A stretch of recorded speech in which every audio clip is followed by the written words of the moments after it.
Hi, it's Jel and welcome to my channel.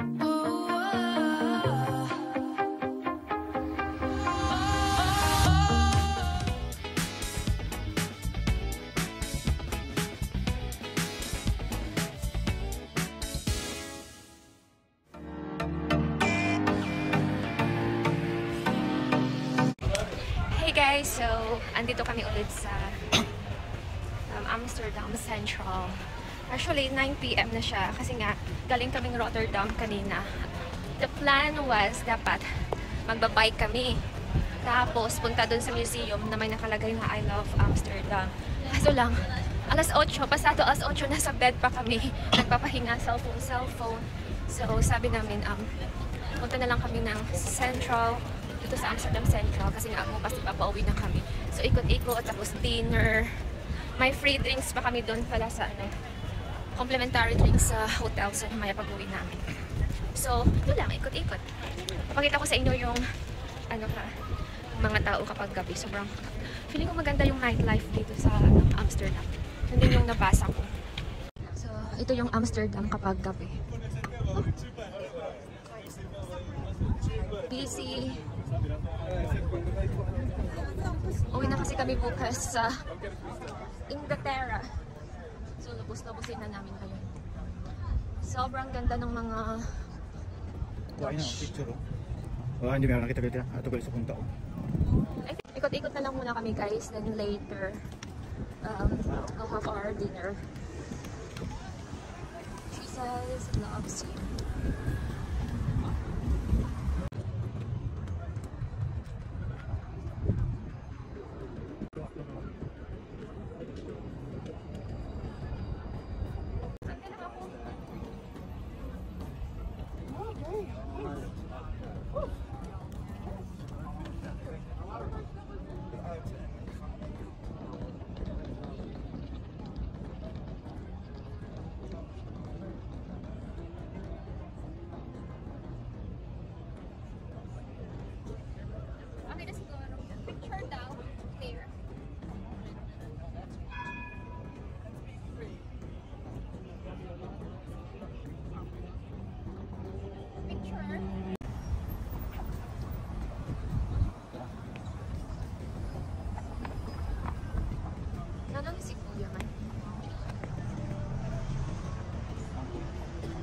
Sulitin natin yung remaining nights natin dito sa Amsterdam. Importa. We need to live our own lives and let other people live their own lives as well.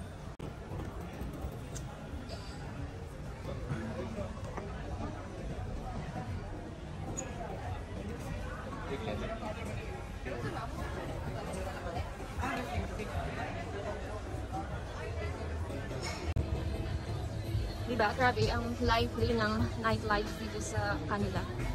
Sa Sunderland, alas 5 pa lang wala na. Close na lahat. Dito mo sa punta, sa Abo.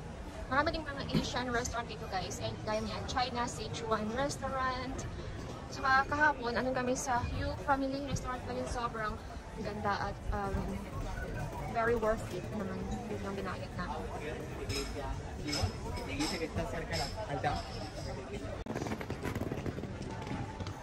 Dapat ang mga yan, church, nag-bell na naman. Kasi I don't know, 9:30 or 10:30. Yan yung bell guys.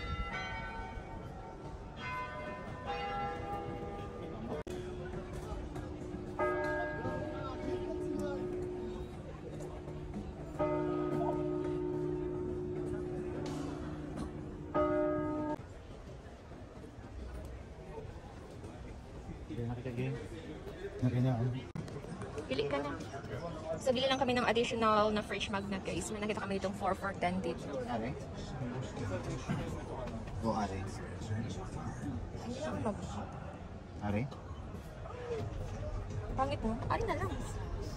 Gawa na eh. Gawa na. Sa piyak dito. Sa Volendam kahapon gani, 4 for 10 ang bag. 3 for 10.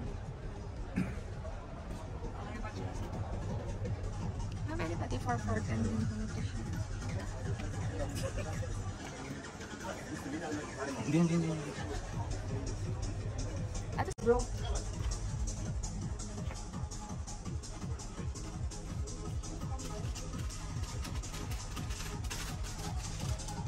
Manis lang mga t-shirts. Maganda sana pero ang mahal 20 euros.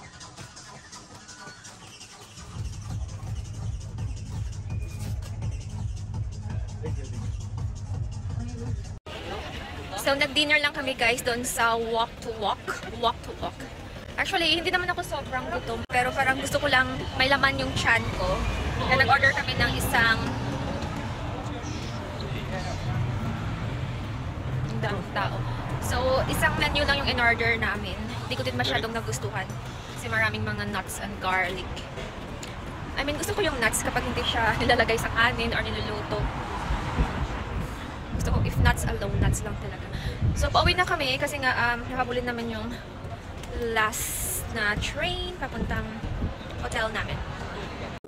Wait lang natin yung red light na mag-green tapos tawid na tayo sa kabila.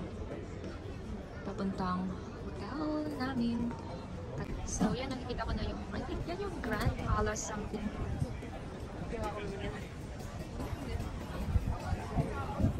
Dami pa rin tao guys, kahit na gabi na.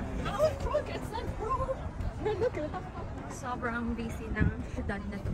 No? Very busy. At pauwi na kami bukas. Mamimiss namin itong Amsterdam. Sige lang, lakad lang.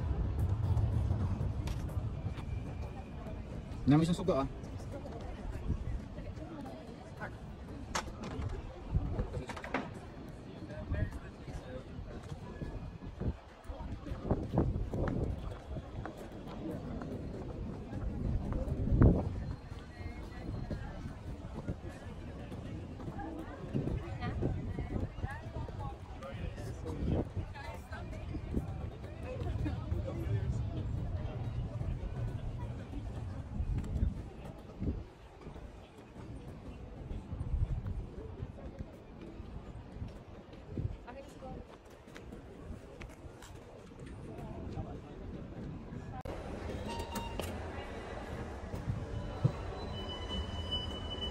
So, andito na kami sa station na malapit sa hotel namin. Nandiyan si Al.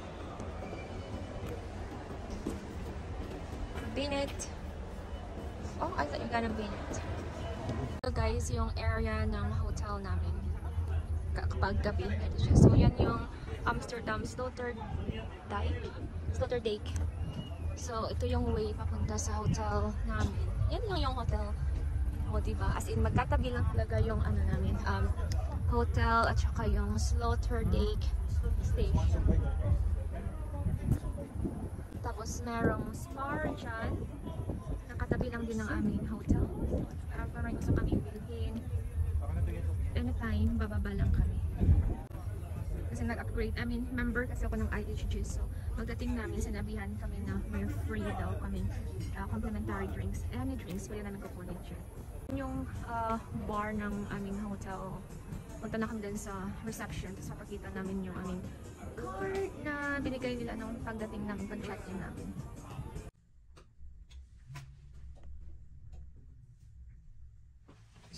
Okay. So ito yung bar nila guys. Hindi ako sigurado if open pa. Ano ba yung staff nila?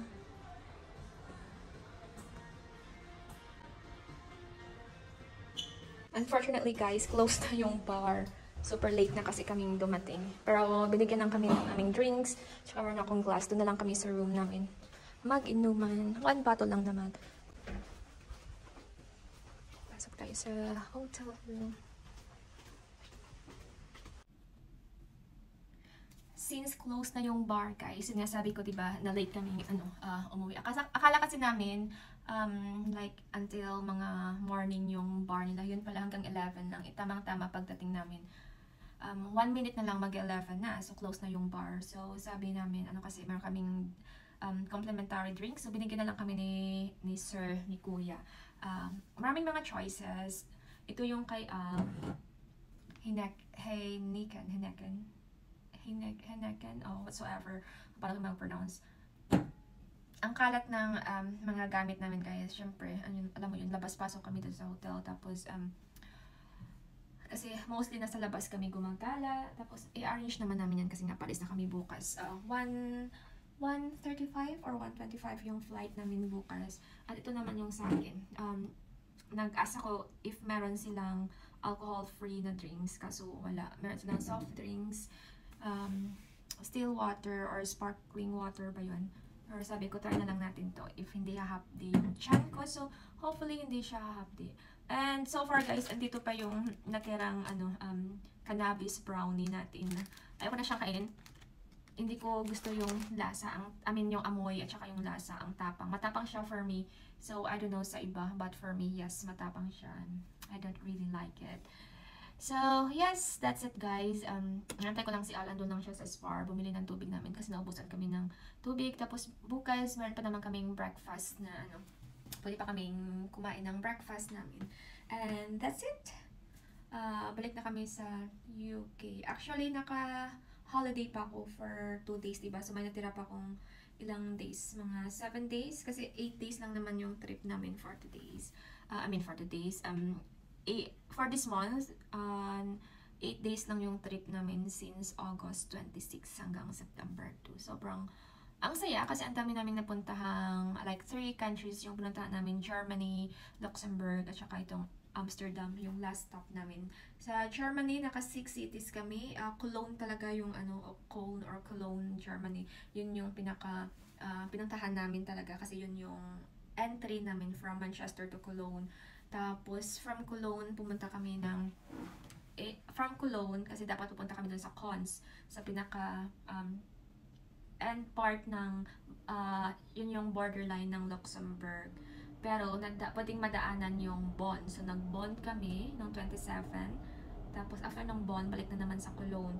Tapos, noong 28, pumunta kami yun yung pagpunta namin sa Cons, pero, nadaanan namin yung Koblenz, another city, at saka yung Cochem, another city. Tapos yung Cons nga, yung lugar ng friend ko na borderline ng Luxembourg. So, di na kami nag-rent ng hotel sa Luxembourg, doon na kami nag-stay sa bahay ng friend namin. Kasi nga, 45 minutes siya by train, yung Luxembourg. Tapos after namin mag-Luxembourg, balik naman kami sa Cons. Before kami finally bumalik sa Cons, dumaan muna kami sa Trier, another city na naman siya sa Germany. Sobrang ganda ng Trier. Tapos kinabukasan nun, bumalik kami ulit sa Luxembourg kasi sa Luxembourg kami nag-bus papunta dito sa Amsterdam. Nakalimutan ko talaga guys, akala ko 4 hours away lang yung Luxembourg to Amsterdam. Hindi pala, mahigit 6 hours, almost 7 hours yung bus na sinakyan namin. Depende kasi yan sa oras at saka sa oras. So yung sa akin naman, almost 7 hours. May iba kasi ng more than 7 hours or more than 8 hours. So, andito na si Al. Bumili lang siya ng water namin. Kasi nga, tag dito. Yan. Nag-off bigla. Pinatang ko kami.